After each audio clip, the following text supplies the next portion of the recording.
As the first project from mega producer Ryan Murphy's reported $300 million deal with Netflix, there are many eyes on the fruits from this very expensive labor. A satirical comedy of sorts, The Politician features an impressive cast that includes Gwyneth Paltrow, Bob Balaban, Jessica Lange, and Broadway star Ben Platt. It's a lush, over-the-top and ambitious series that boasts extraordinarily high production values. Just keep an eye out for all the different wallpapers that adorn these Santa Barbara mansions, from palm frond prints to flamingo feathers. But The Politician's ambitions weren't matched by its shaky execution, which makes this a very mixed bag that is sometimes deliciously entertaining, sometimes clever and sometimes ridiculous, but not in a good way. Peyton Hobart is a 12th grader with a very clear path mapped before him.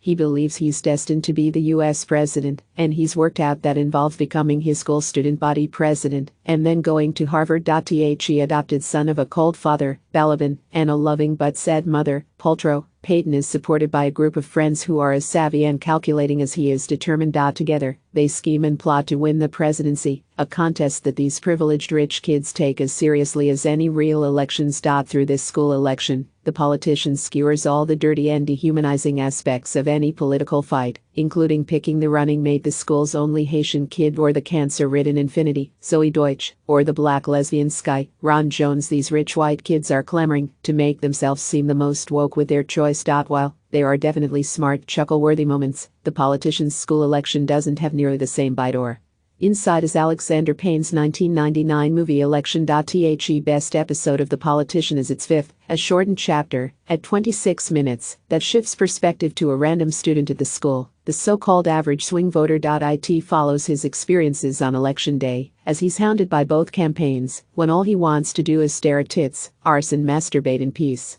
It's a scathing portrayal of the U.S. election system, and the apathy of voters, and why polling seems to be so off. And its rush to be oh so clever, it loses the connective tissue. The parts are more than the sum of its parts. Like many of Murphy's work, The Politician can be quite arch and melodramatic, but the tone here is inconsistent. Some of the characters and their actors, Platt as Peyton, Julius Schlepfer as Peyton's girlfriend Alice, and Dylan McDermott, are much more mannered, while others, Lucy Boynton's Astrid, are almost naturalistic. Almost. Then there's the whole subplot involving Infinity and her grandmother, Jessica Lange, plus dopey boyfriend Ricardo, Benjamin Barrett, which feels like it's in a different TV show. Everything here is so heightened and stagey, it can be frustrating. Which is not to say that The Politician is a write-off.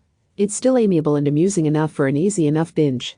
It's just a little lightweight, closer to Glee or The New Normal, than it is to Murphy's true heavy hitters like Pose or American Crime Story.